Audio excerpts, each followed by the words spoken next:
Right guys, the kite service is going out, so I shall be back a bit later. This is going to be roughly a 1 minute kind of thoughts about the Hyundai the I30. So the Hyundai I30 Fastback. I've been driving it for 4 days now. Getting to like it, I suppose. I guess that. It's doing 41. I've been driving. It's a courtesy car, so been driving it relatively sensibly, not being a dick with it, and it's averaged 41 miles per gallon. It's okay. I mean, it's not the ultimate in economy, but for normal driving, haven't broken the speed limit, so not harsh acceleration as such. Just driving sensibly. It's a 1.4 140 horsepower petrol engine with a 7-speed dual clutch gearbox with flappy paddles as well. You've got sport mode, you've got eco, which obviously your sport mode has a little bit more excitement and makes it a bit this, that and the other, but if you just leave it in normal, it's kind of adaptive. Build quality, it's alright. Obviously I'm used to a fastish, very firm, low sports coupe with leather everything, so very different. But and the ride quality, this is okay, a bit wallowy but not too bad, relatively well controlled, but actually quite noisy. That's the only thing I've really sort of, the downside is it's not exactly that quiet. Road noise comes up through it. Engine wise and everything, that's not too bad. The dials and everything it's got are absolutely quite easy to read. Some of this stuff on the steering wheel is a bit pointless and a bit confusing. You're like, I don't know. All the other buttons pretty simple, air conditioning, all that sort of stuff. It hasn't got the higher end climate control, but it's got obviously air conditioning and sat nav and all that sort of stuff. It's also got, which I just found out a minute ago when I overtook someone, some kind of radar censoring something or other, because obviously I went to overtake someone and it beeped and said car in front as I got a bit close. So unless it's some kind of lane departure warning.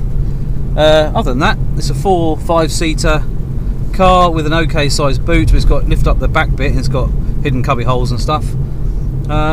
If I was going to sell my car and buy a normal everyday car, it's as good as you need it, really.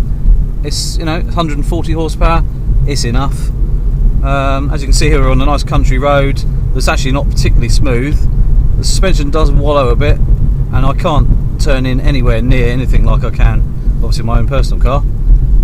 And you can feel you can't load up the tyres on the front end at all, really. It just becomes a bit understeery. The steering's electric, obviously, so you've got no feedback at all. So we've come from quite a rawish car that's actually got hydraulic steering and is fully manual and everything like that, and very pointy. It's very, very pointy compared to a normal road car. I'm slowly getting used back to a more normal car ride, and it's, like I say, it's okay. It's livable. I wouldn't buy it in red. I think it looks bloody awful in red, but it's not my car, so can't really moan. Yeah, so pretty happy with it. Like I say, the fuel economy is okay. I haven't been driven like an idiot when it's doing 41. I think it got up when I was a bit more cruisy. I think it was up to about 44. And my car, 1.6 turbo, just over 200 horsepower.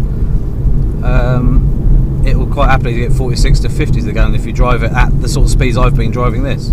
So actually, it's having more power, and obviously probably a slightly lighter car, is sort of more efficient actually. But other than that, I think if I think it's about 17 to 20,000 pounds, and you wanted to buy a normal everyday car that's got four doors, 5 seats, and a relatively big boot. The only real downside is when you look through the rear view mirror, that back window is absolutely horrendously tiny. Wing mirrors, relatively good visibility. You've got the reversing camera, obviously,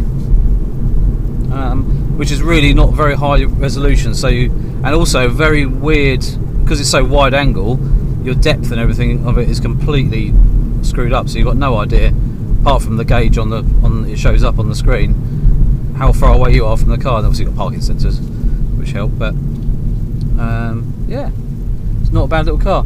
So yeah, that's my, well, let's call it Lid Road review. But yeah, I mean, feels nice to drive. It's not uncomfortable. Seats are relatively good as well. There's plenty of cubby holes everywhere.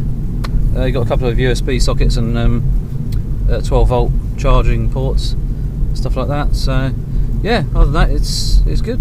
Gearbox is very, very quick, so you can literally just drop it down and it's already in second, then for fifth, and then you can literally just, that's how quick it is shifting. So there you go, that's how fast it. There's a bit of a delay on the control on the levers. Actually, the downshift's better. There you go. So yeah, as an everyday car, I'd probably rate it 4 out of 5. I mean, it's not perfect, but for the money, I think it's a good value car. And if you're going to buy one in second hand in a couple of years, I mean, it's a lot of car for no money, really. Obviously got electric everything. So anyway, that's it, guys. That's, if you're going to buy Hyundai, that's my thoughts on it. Yeah. So see you later.